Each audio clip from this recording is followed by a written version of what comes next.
bloqueios circunstanciais e azares, ataques que se manifestam no mundo físico para gerar frustração, como por exemplo, coisas quebrando, novas, boas, problemas financeiros inesperados, a pessoa, sabe, levanta financeiramente, daqui a pouco ela está lá numa bancarrota, doenças físicas que surgem em momentos estratégicos, por exemplo.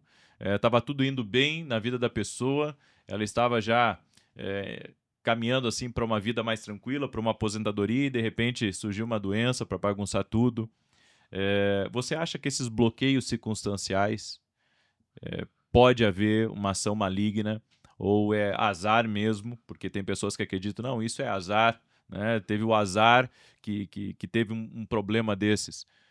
Como que nós podemos ver isso no mundo espiritual? Isso foi orquestrado, isso já estava trabalhando, porque uma das coisas que eu faço muito nas orações, constantemente, é o que a Bíblia diz.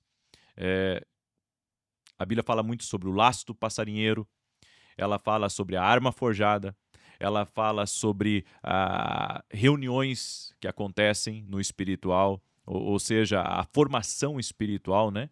E fala também um pouco sobre como que, por exemplo, quando Jesus veio a esse mundo, né? Porque da implicância de Herodes, porque ali quando os magos apareceram, parece que entrou por radar do inferno.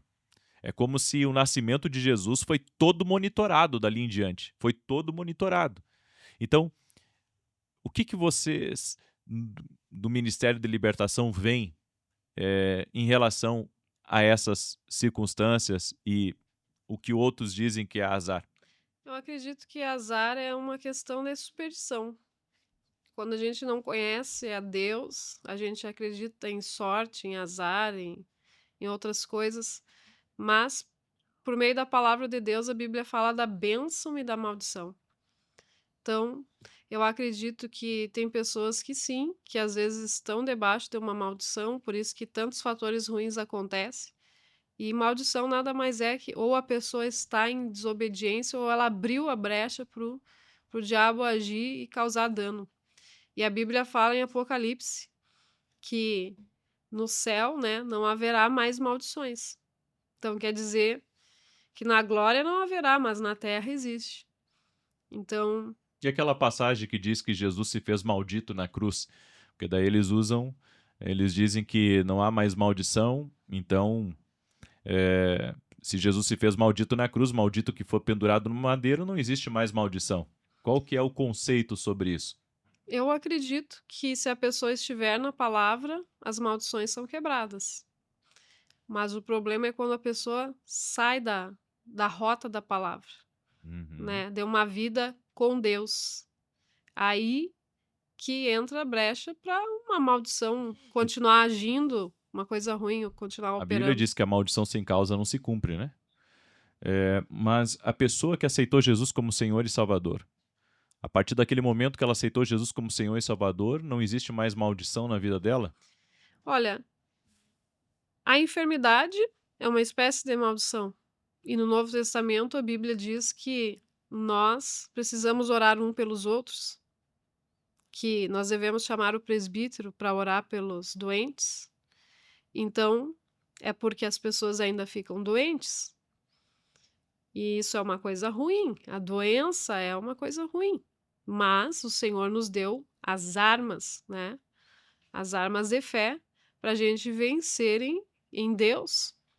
Então eu acredito que existem ações espirituais e sim, algumas pessoas podem estar ainda debaixo de maldição, né, por não estarem na palavra ou simplesmente porque estão, às vezes, sofrendo algum tipo de ataque persistente na vida delas. Uhum. E acredito que é isso. Toda E doença é maligna?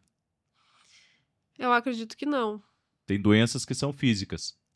Acredito que existem, porque em alguns casos Jesus curou,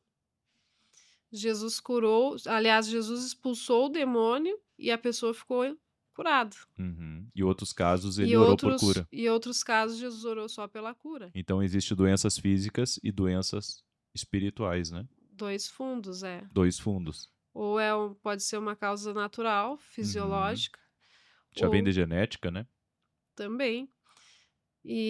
Mas existem as espirituais sim, né. Eu acredito sempre que se a pessoa sente que algo ainda ruim age na vida dela, ela tem que buscar mergulhar no Espírito Santo e buscar, né, a libertação completa se ela não se sente totalmente liberta. É incrível como tem pessoas que estão há anos na igreja.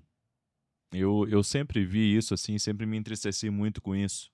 Anos na igreja, ouvindo a palavra, até mesmo cristãos piedosos, mas a vida deles é sempre atrapalhada, e eu não tenho como acreditar que isso seja uma coisa comum. Não é comum, não é normal, e não creio que é a vontade de Deus para a vida da gente. Eu acredito que quando isso acontece é porque a pessoa se conforma ou foi ensinada da maneira errada. Uhum.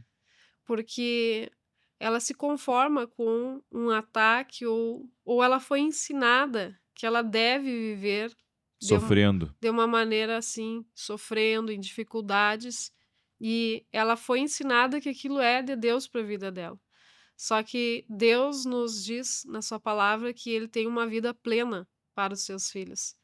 Então eu acredito nisso, que depende muito do conhecimento, do Uhum. entendimento e da busca da pessoa, porque se ela pedir, se ela buscar, se ela bater a situação, a realidade, ela vai mudar.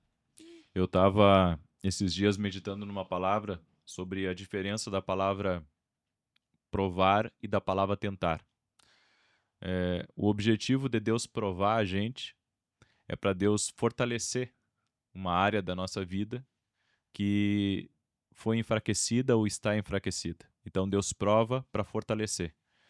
E o objetivo da tentação é o contrário, porque a tentação quem tenta é o diabo. E o objetivo dele é encontrar uma fraqueza para destruir. Então, há pessoas que passam a vida inteira pensando que a vida é para viver na provação, que Deus quer que ela viva Tá sempre na luta. na luta, na dificuldade, e não é o que Deus quer. A Bíblia diz: se quiserdes e me ouvides, Isaías 1, 18, 19, comereis o melhor dessa terra. Jesus disse: eu vim para dar vida e vida com abundância. Então, se Jesus é o caminho, a verdade e a vida, como nós cremos, essa vida, as pessoas têm que viver ela, elas têm que buscarem essa vida que Deus tem para elas. A vida abundante, a vida feliz, a vida plena, a vida completa. Sabemos, nessa vida teríamos aflições, João 16,33, mas Jesus disse: tem de bom ânimo, eu venci o mundo. O que ele estava dizendo? Ele estava dizendo: existe um caminho para a vitória, né? Existe um caminho. A nossa vida é espiritual. Eu acredito que as pessoas confundem o processo de santificação como uma penitência ou algo que elas necessitam fazer, mas Jesus já fez. E o processo de santificação não é a pessoa viver uma vida derrotada, mas procurar ser mais semelhante a Jesus, né? Procurar fazer as coisas mais certas, né? Porque todos nós somos passíveis de erro, todos os dias erramos, e eu acredito que é nessa linha.